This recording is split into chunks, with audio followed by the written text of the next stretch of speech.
Hi, I'm Rick Robinson. I'm a director of photography and mentor at the International Academy of Film and Television in Cebu, Philippines. This is the Filmmaker Series. This period of instruction is dealing with cinematography, something I've been doing for many, many years. And during this course of instruction, we're going to talk about all of the aesthetic decisions and technical issues that we deal with in the art of cinematography.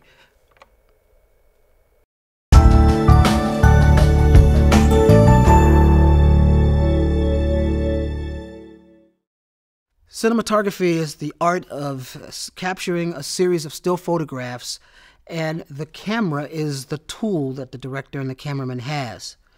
Tracking is the art of following the action or the subject within the frame, and to understand effectively what tracking is, we first must understand how camera and movement works together. One of the techniques, one of 4 techniques that we'll talk about today, is dealing with movement and the camera.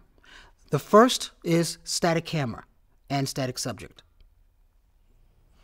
With the static camera and static subject, both the camera and the action remain stationary in the frame. Lead a virtuous life.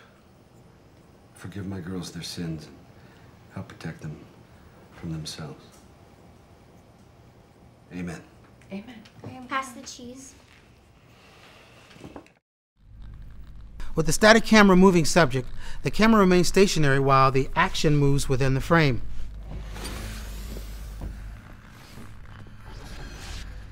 Compensating to the right or left is a technique we refer to as panning. Hiding from me? No. You didn't come to my party. I had to go somewhere. Compensating up or down, we refer to that technique as tilting. Linda, will you be my wife? The next example is the moving camera static subject. The camera moves while the subject remains stationary. This gives the audience a sense of involvement, and there are many ways of creating this technique. In this case, we're using the dolly. Our last technique is the moving camera, moving subject. This allows the camera and the subject to move together through space, and it gives the audience that much more of a sense of involvement. So, our question is, when would the director decide to move the camera and why? Moving the camera is one of the most effective tools that a director has to get the audience involved in either a character or a particular scene. Tracking shots can be very simple, but a very effective dynamic with a tremendous amount of production value or aesthetic quality. Moving the camera into or away from the subject can increase or diminish the importance within the context of the story. Dollying the camera into the character's face can emphasize the character's moment of realization. It had to be done. You know it. I know it. Hi, girls. You're crazy. I never agreed to something like this. In another scene from Deep Gold, Amy finds herself surrounded in the library by villains.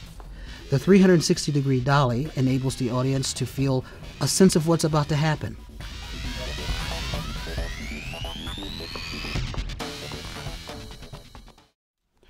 The camera can surround the action by completing a full circle with the subject at the center. The shot is designed to draw attention away from the character and to allow the audience to evaluate the situation as a whole.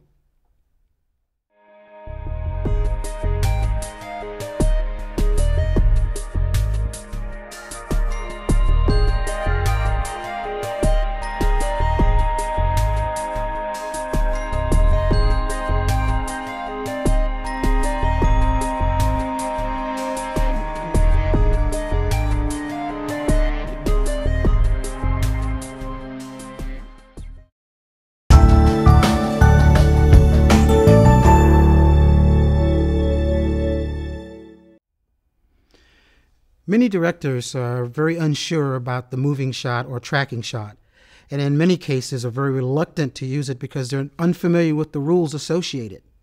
In order for us to understand the principles of screen direction and action axis, we first must have a fundamental understanding of the frame. When we talk about the frame, we're talking about what we see when we look through the camera lens or on the small screen or on the big screen. This is our frame. Screen direction refers to the direction in which the action or the subject is going in the frame. In order for us to understand that, we first must understand the geography of the frame. For instance, this is screen right or camera right, and this is screen left or camera left. So if the action in the frame is going this way, then the actor would be referred to going from left facing right or left to right. And in reverse, if the action is this way and the actor is walking this way, then we would make that reference of right facing left or screen right to left.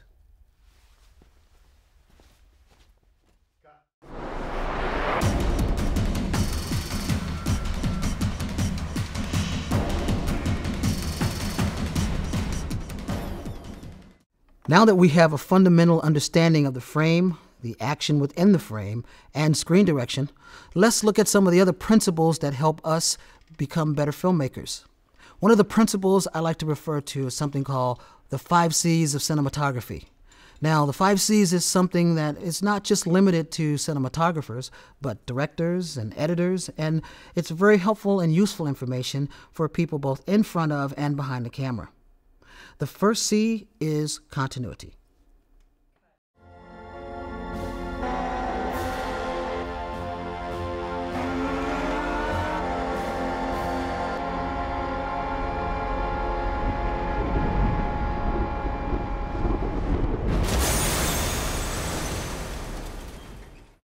Usually on set, there's someone that's responsible to make sure that from one shot to the next, everything is consistent, or there's a logical flow of continuity. That person is usually referred to as the script supervisor or the continuity person. Now, what could cause an illogical flow or disruption in continuity? Well, there are a number of things that can cause that. Let's take a look at some of them. If in one shot the character held up his right hand and the next shot held up his left, it would cause a illogical interruption or jump cut with the two shots when the two shots are edited together. This is a topographical bird's eye view of two actors. To establish the stage line or the action axis, we make an imaginary line down the center of the two actors. Then we determine which side of the line we want to utilize. Once we've identified the stage line or the action axis, we have 180 degrees in which the camera can be placed without violating the rule of 180 degrees. In this shot, you'll notice that the actor is facing from left to right. If we place the camera on the other side, the actor is now facing right to left. Trying to edit the two shots together will create an illogical flow or jump cut. Once the line has been established, there are several ways to cross the line legally. The first is the neutral shot.